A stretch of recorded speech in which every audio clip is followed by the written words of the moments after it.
What's going on, everybody? This is John J Gaming on the mic here, coming at you with a brand new episode of the FCS Dynasty here on NCAA Ep.6, featuring that next mod. And we are here on Conference Championship Week, where we are here down to 5 games. 5 games that will determine the automatic qualifiers to the FCS playoffs. We will wrap that up here today, showing most of the games at least here in this episode. We'll also show some box scores in this one, but we will also go ahead and not only show conference championship games, but we're also going to show some of your notable FCS guys, your customs that did transfer up to the FBS level. How are they doing? How are they holding up? We'll show all that in this episode, and I'm really excited about this episode, man. If you are, make sure you go ahead and smack that like button for me. Hit that subscribe button for me as well if you do happen to be brand new to the channel. And without any hesitation, let's jump right into the action, starting with this ACC championship between James Madison and Delaware. But first, let's go ahead and take some time to take a look at some of your favorite FCS customs that transferred up to the FBS level. And we'll start in week number 12, where Speedy Woods, the Nicholls State recruit, he did transfer to Utah State and is part of a very good Utah State squad. 8-1 going into this one, as Speedy Woods gets his first catch of the day, actually brings it for a good 16-yard reception.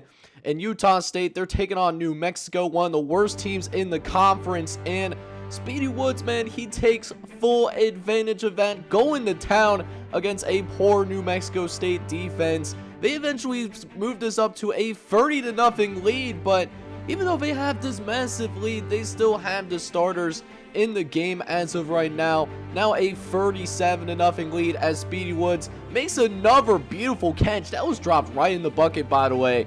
And with 7 minutes left in this game, Speedy Woods going to make this catch out on the perimeter and brings a touchdown for the Utah State Aggies as they win 51-0.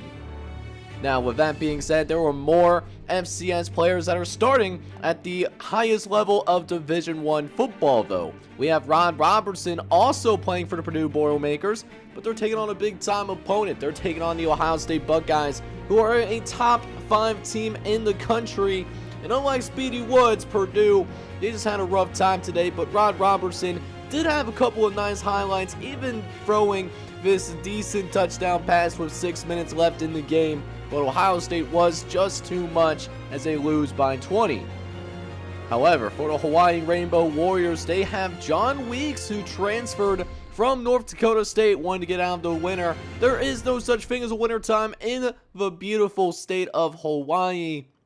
Although it is raining quite a bit, they are actually taking on the Nevada Wolfpack, who are 4-6. So Hawaii, they're not going to be going to a bowl game anytime soon. But that being said, John Weeks, he comes from that hard-nosed, blue-collar football kind of culture at North Dakota State. He's going to work hard no matter what point of the season it is. Maybe a lost season for the team, but John Weeks is trying to get that draft stock up a little bit. Hard to be drafted from the University of Hawaii sometimes, but Rainbow Warriors, they do have a 4-point lead, as John Weeks gets another catch and almost takes it into the end zone. That's a 16-yard reception for the former Bison receiver.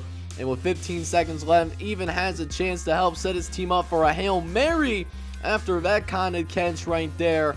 But it will not be enough, though, as Nevada, they will beat the Hawaii Rainbow Warriors 28-24.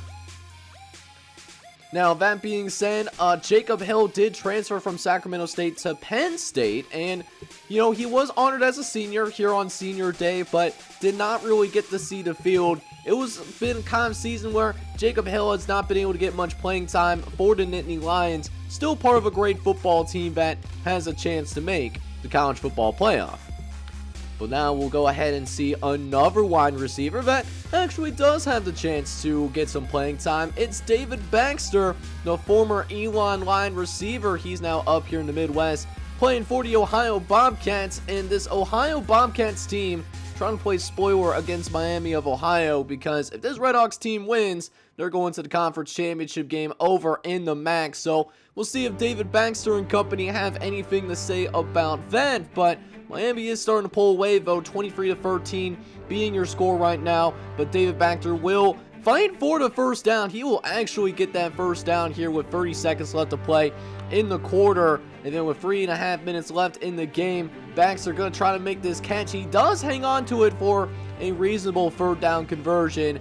But again, another team featuring an FBS player does end up losing, as the Miami Redhawks will be going to the MAC championship following this 10-point win. As for Osiah Jackson Jr., the Youngstown State transfer, he uses last year of eligibility to go play for the San Diego State Aztecs up in the Mountain West. They are taking on the UNLV Rebels. Now, San Diego State, this is their last game of the season. If they win, they will be bowl eligible. They'll have to get past the UNLV Rebels first, as Osiah Jackson Jr. fires a rocket, and it ends up being a 51-yard touchdown. Oh boy, is that a missile! And that's what we saw at Youngstown State, able to throw that rock and trying to set up a last-minute drive here. Jackson's trying to set his boys up for one last opportunity to score before the end of the half, and sure enough, Jackson fires one into the end zone for Nate Bolden, as that will give Osiah Jackson Jr. his second touchdown of the half. Jumping into the third quarter, though, 6.5 minutes left here in the third quarter, and Jackson's going to get a little bit loose here, able to get across midfield. Does lead to a field goal. But with less than 2 minutes left in the game, Jackson Jr. has an opportunity to send this game into overtime, potentially. We'll see if he has what it takes, as 1:40 left to play. He fires over the middle of the field, and it's going to be a big-time catch for the Aztecs, but they cannot finish it off, and they lose by a touchdown. But now we have our last custom guy that transferred up to the FBS level, former Eastern Illinois guy, Russell Matthews. He's with the Army Black Knights now, wanted to join the military and taking part of America's game, the Army and Navy game. But you know how NCAA is. NCAA loves those option teams. No different here.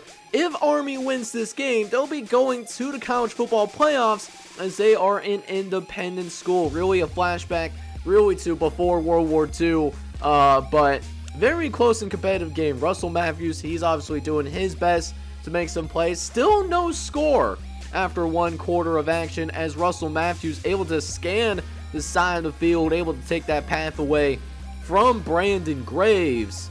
And now we jump into the end of the third quarter, 10-7 your score, as Russell Matthews helps make the tackle there, trying to prevent the Navy midshipmen from finding the end zone. They will eventually on that drive anyway. So Navy only up by a single point, but they're trying to pull the upset off against the Army Black Knights. We'll see if they can finish it off, as Russell Matthews trying to make some sort of big time play, and this might be one of them. Russell Matthews able to sneak in and get the sack. However, their offense folds on him, and Navy beats that #1 team in all of college football. But now we actually get into what you guys are probably looking forward to the most, the Conference Championship Week. And we got quite a few top 25 teams featured in Conference Championship Weekend. First is a actual rematch that we've seen from week number 4. Delaware did blow out James Madison in the regular season, but James Madison, they have really been on a roll on a 10-game winning streak since the last time that Delaware did beat them. They did not lose another game after that, so we'll see what ends up transpiring, as we'll go ahead and see Babanooks going out and punting this football away. And this was also one of the games where Himes Heinlein, he actually was suspended for the first half of this ball game due to breaking some team rules. So initially we will end up seeing some Grayson Skinner come into the game, see if he can manage the game, but not really how you want to help out your backup quarterback. Fun win the football like that, you absolutely hate to see it. So Delaware, they'd start in the red zone actually, as Brian Ramsey, he's going to drop back to pass, throws over the middle of the field and finds his fullback. He's a big body target and he takes advantage of it. Delaware does take a 7-0 lead as late in that first quarter of action, Grayson Skinner, he's in that shotgun formation. He'll drop back to pass. Actually, no, Heinlein is actually in the game. Wow, I might have been thinking of another time, but that being said, Heinlein does respond. He gets a touchdown. And we got a tie ball game at 7 apiece as Brian Ramsey, he wants that quarterback sneak himself, but he does do a big oopsie there. Puts the ball on the ground. You hate to see it. And it gives James Madison the opportunity to put points on the board, and they will score off the turnover. So what that means is that James Madison, they will actually have that 10-7 lead. Now, 1 minute left to play in the first half of action. James Madison trying to tack on some more points as Heinlein drops back. Throws over the middle of the field, and it's going to be intercepted. It is actually going to be picked off by Campbell Xavier, taking it downfield. Is he going to be caught from behind? And it looks like he won't. Touchdown, Delaware. And that's an incredible 2-touchdown swing. It allows the Blue Hens to take a 4-point lead into the second half. And now, midway through the third quarter, looks like Brian Ramsey looking for the finisher, and he just might have it there. It might be too early to say that was a dagger, but boy, does that really hurt James Madison right now. Up 21-10.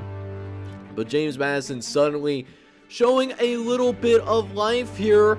Got a turnover in the red zone as well, and a chance to make this a one-score game. Heinlein getting ready to go under center. He goes play action, fires as he's hit, and finds his receiver. Does get the touchdown, but they can't get the football back. Delaware does run out the clock, and that means that Delaware, for the second year in a row, is going to win that ACC Conference Championship. But while the ACC Championship was going down, we had a couple of other conference championship games that recently came in as well. Number 7 Northwestern State took on the Texas State Bobcats, and it looks like for the first time in this series, we will end up seeing Northwestern State win 42-17. A great win for the Demons program, as they got great production from Jeremiah Hoodie, who threw for 320 yards and 6 touchdowns as well. However, it does seem like that the Richmond Spiders, they'll have to wait another year before making the FCS playoffs in this series. Conference USA Championship game, they took on the Tulane Green Wave. It looks like Tulane does come out on top. They win 27-14. So it will be Tulane and not Richmond that gets that automatic bid from Conference USA this season. But with that being said, there are 2 other conference championships that happened that did feature top 25 teams. And that first one is Grambling State, who works his way up to number 16 in the entire country. They will be taking on the defending national champions. They'll be taking on the Western Carolina Catamounts, who do come in ranked number 10 in the entire country. And this Catamounts team is led offensively by Willie Beeman Jr., the true freshman quarterback, taking over after the graduation of the senior that was on this roster, won it out of camp, but they're going up against an experienced quarterback, Ray Waddle, who certainly has some arm talent and throws that up into the ceiling. That's going to be a touchdown for the Grambling State Tigers. They'll take an early 10-3 lead and look to extend that lead as well, as Waddle tries to throw to the left-hand side, actually catches it, but then there's a fumble. There is a fumble on the ground. It's recovered, and Western Carolina takes over. Man, that is a huge blow to the Grambling State Tigers, trying to go out there and get this upset win, because remember, Grambling State, if they lose this game, they might be on the bubble. That's something that cannot be missed, and Willie Beeman takes full advantage, finds his star tight end Billy White in the end zone, and we got ourselves a tie ball game, 10 apiece. Whereas Ray Waddle tries to break the tie as guys across midfield. Waddle looking for a big home run ball, and it's gonna get it. Ray Waddle is gonna find his target. Touchdown, Grambling State, and the Tigers with a 17-10 lead late in that first half.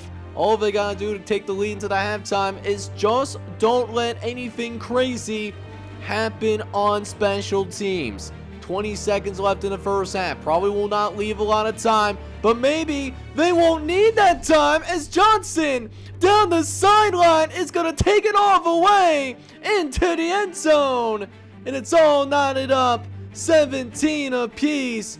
And we got ourselves an exciting Big 12 championship game going down the wire. And maybe Grambling State has what it takes to win the whole damn thing, as we do see Willie Beeman Jr. throw an interception, and it sets up their kicker with the opportunity to take the lead with 2:30 left to play in the final quarter. That kick is up, and it's going to be good! Grambling State has the lead. They're 2:36 away from their first conference championship in this series. All they got to do, hold him out of the end zone. Can they do it? Johnson with the kick return. No man around him. And at the final buzzer, Johnson is going to score on a 67-yard punt return. You cannot script this up any better. And the Catamounts are going to be your champions, winning 23-20. That does also mean Grambling State will have to sweat it out on Selection Show Sunday. So you cannot write this up any better, but we still have one more conference championship. The Akron Zips are ranked number 6 in the entire country. They go on the road to take on the Eastern Michigan Eagles, who are undefeated, and they are ranked number 3 in the entire country. The winner of this game, while both teams will probably make the playoffs, both teams are fighting for a chance to get that first round bye, and that just means one less game you gotta play before you get into that championship weekend. So that being said, lots at stake here, but besides the conference championship. And jumping into the second quarter quickly, not a lot of scoring at first, but then when we get into that second quarter, things really start to heat up. 80-yard touchdown pass for the Akron Zips allows them to take a 4-point lead in the early moments of this second quarter of action. How does Eastern Michigan respond though? Dropping back, looks over to the right hand side. He's got a guy as well, taking it all the way down to the sideline, and Eastern Michigan is going to score as well. Now a 10-7 game as the Eastern Michigan Eagles looking for that perfect regular season. They're going with the speed option, finding the tailback, and it allows them to extend their lead to a 10-point affair, jumping into that second half of action. However, Akron starts with the football to begin the second half, but then we start to see the wheels fall off for the Akron Zips here, as we got not only an interception, but also a pick-6 there as well. You hate to see it. Is now 24-7 your score, hitting it off to the tailback, looking for another touchdown. He's gonna get it. He's gonna will his way in there. 31-7 now your score, as the Eagles are starting to run away with it. Who is going to answer back for the Akron Zips? Opening play of the fourth quarter, looks to the right hand side and throws another interception down the sideline. The quarterback brings him down at about the 40-yard line, as the EMU defense all over him like cheese on macaroni, and that interception leads to yet another touchdown. EMU making a statement in the final moments of the season. They finished the regular season undefeated, winning 45-7 against the ranked Akron Zips football team. However, there is one last moment of surprise for you guys here, as we have the Heisman Trophy ceremony, because this was actually something that they did back in NCAA 06. Hopefully they bring it back for the modern NCAA games. But here's their options. Austin Donnet, quarterback. Cole Butler from San Jose State, also a quarterback. Marvin Johnson, the senior wide receiver from the Aztecs. Paris McPherson from Delaware, he's a junior. And one of your guys is Customs Heinz Heinlein, the junior redshirt quarterback. And they will give the Heisman Trophy to Austin Dodd for year number 6. So we made it through not only the entire regular season, but we made it through the conference championship weekend. When we started year number 6, we originally started with 119 teams with the opportunity to go to the FCS playoffs, depending on what happens on the field. And now we have a more clear answer of who will be competing for that national championship opportunity, an opportunity that only 24 teams get. In the next episode, the FCS Dynasty will be a standalone episode. I will reveal the Season 6 playoff field in the next episode. It's going to be a good one to reveal who's going to the playoffs and who's going to go home a little earlier than what they wanted to. So guys, I hope you really enjoyed this episode, because I certainly did. If that was the case, make sure you go ahead, smack that like button, hit that subscribe button as well if you do have to be brand new to the channel. This is John Chet Gaming on the mic signing off. Hoping you guys are all out there having a good one. Take care, everybody.